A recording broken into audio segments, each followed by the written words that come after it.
Shalom saudaraku, bersama dengan saya penginjil Yudi Yonatan dan kita bergabung dalam acara orang Kristen sedang menjelaskan keimanannya.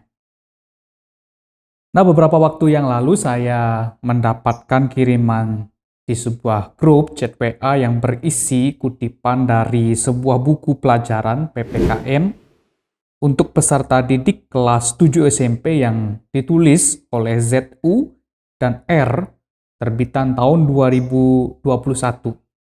Khususnya pada halaman 79 itu mengenai penjelasan yang keliru tentang apa yang diimani oleh orang-orang Kristen dan juga Katolik.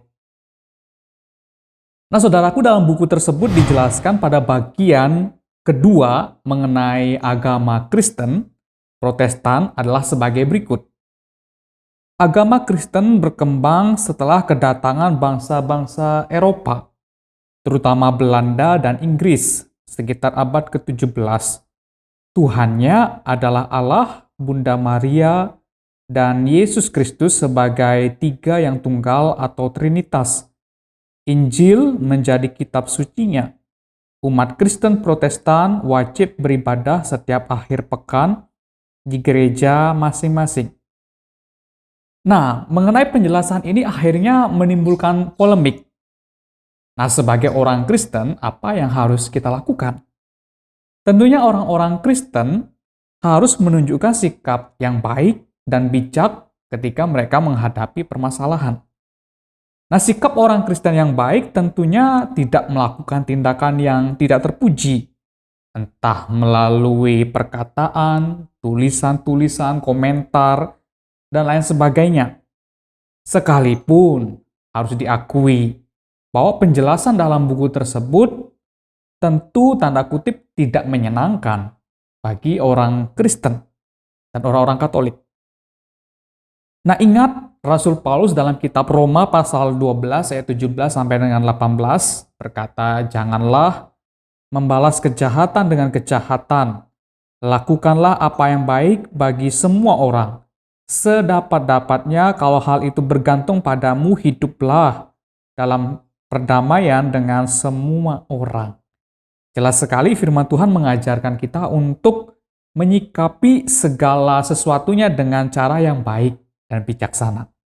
Nah, kedua, melalui lembaga-lembaga yang berwenang seperti PGI, Persekutuan Gereja-Gereja di Indonesia, kita bisa menyampaikan masukan-masukan terhadap materi yang terkait kepada pemerintah, dalam hal ini Menteri Pendidikan, dan saya tahu hal ini sudah dilakukan dengan sangat baik oleh PGI sebagai organisasi resmi gereja-gereja di Indonesia yang menjembatani komunikasi dengan pemerintah, dalam hal ini Menteri Pendidikan. Ketiga, kita perlu menjelaskan dengan baik kepada sesama orang Kristen atau kepada saudara-saudara kita di Muslim, bahkan semua orang, mengenai keyakinan iman kita sebagai orang-orang Kristen. Nah, sebelum saya ke inti pembahasannya, permasalahannya, saya mau membuat cara pandang yang fair, netral, di dalam kita mempelajari keyakinan dari setiap agama masing-masing. Adalah kurang tepat memahami keyakinan umat agama yang lain berdasarkan keilmuan atau sudut pandang hanya dari keyakinan atau agama kita sendiri. Besar kemungkinan jika kita melakukannya, maka akan terjadi sebuah kekeliruan. Misalnya, saya sebagai orang Kristen, ketika menjelaskan konsep keimanan dari agama A, maka saya tidak boleh serta-merta hanya memahami keyakinan mereka dengan cara sudut pandang saya sebagai orang Kristen.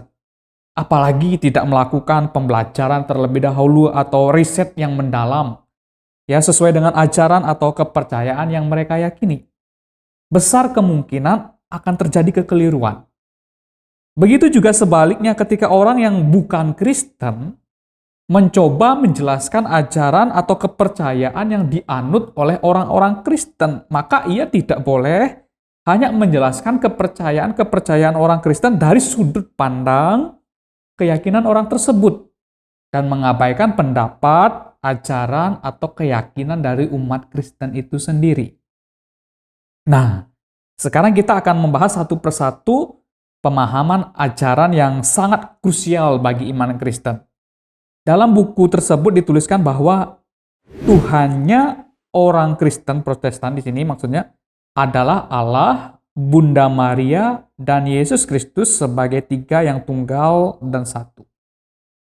Nah, saudaraku, besar kemungkinan pemahaman ini dijelaskan berdasarkan sumber pribadi atau kepercayaan dan ajaran dan keyakinan umat Muslim itu sendiri terhadap ajaran Kristen. Khususnya pada zaman dahulu, pada awal-awal Islam itu berkembang di tanah Arab.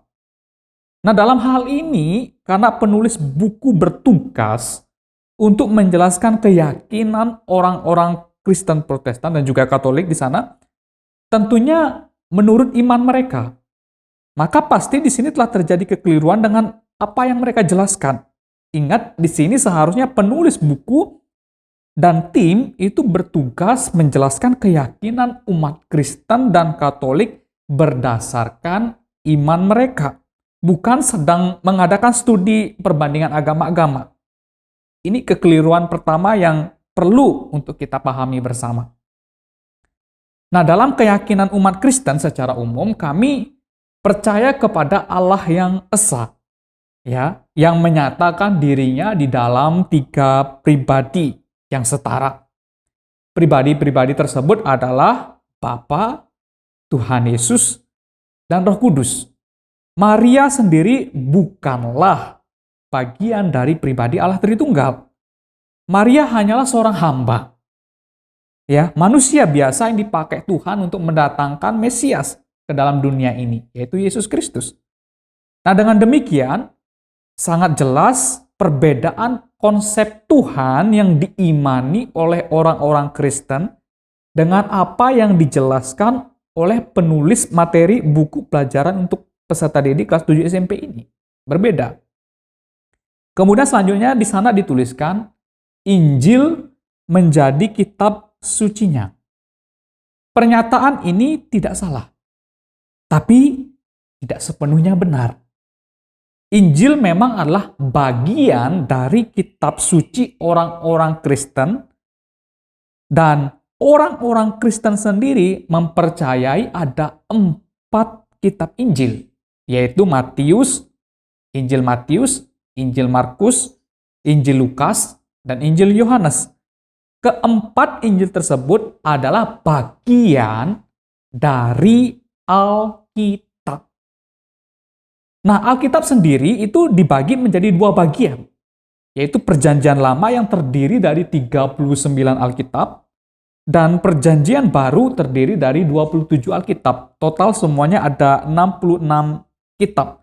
Sedangkan bagi saudara-saudara kita, orang-orang Katolik, ya mereka punya tambahan lain lagi. Ya, ada kitab Deuterokanonika. Nah, jadi menyatakan bahwa Injil adalah kitab suci orang Kristen merupakan pernyataan yang tidak salah, tapi tidak lengkap.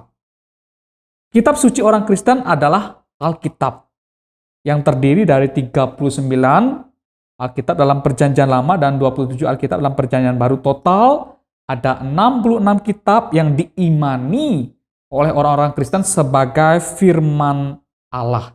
Dan sekali lagi, Injil, atau lebih tepatnya keempat Injil, ya Injil Matius, Markus, Lukas, dan Yohanes merupakan bagian dari kitab-kitab yang diimani oleh orang-orang Kristen sebagai firman Allah.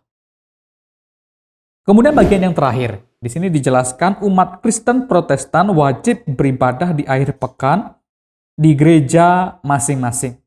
Pernyataan ini, penjelasan ini tentu tidak salah ya. Sebab memang orang-orang Kristen dan Katolik pada umumnya memang memakai hari Minggu itu sebagai hari di mana mereka berkumpul bersama di gereja dan mengadakan ibadah bersama. Nah, selain ibadah bersama, secara umum orang-orang Kristen itu juga melakukan kegiatan-kegiatan ibadah persekutuan seperti ibadah persekutuan pemuda, remaja, sekolah minggu, ibadah dan persekutuan pada tengah minggu, misalnya seperti ibadah doa mungkin di hari Rabu, mungkin di hari Kamis, bahkan ada persekutuan yang dilakukan secara pribadi seperti saat teduh begitu ya, setiap hari yang dilakukan oleh orang-orang Kristen. Nah, saya berharap saudaraku melalui penjelasan singkat ini ada gambaran yang terang mengenai isu ini. Apabila ada pertanyaan dan masukan yang perlu kita diskusikan, silakan menuliskan di kolom komentar. Terakhir, saya hanya mau menyampaikan agar kita semua, apapun agama, keyakinan kita, untuk terus menjaga sikap toleransi dan menghargai setiap perbedaan yang ada. Berbeda bukan berarti tidak bisa menjadi saudara. Justru dengan adanya sikap menghargai perbedaan dan kita bisa mengusahakan persaudaraan, maka itu merupakan nilai kebersamaan yang sangat indah sekali. Saya penginjil Yudi Yonatan, Tuhan Yesus memberkati kita semuanya. Amin.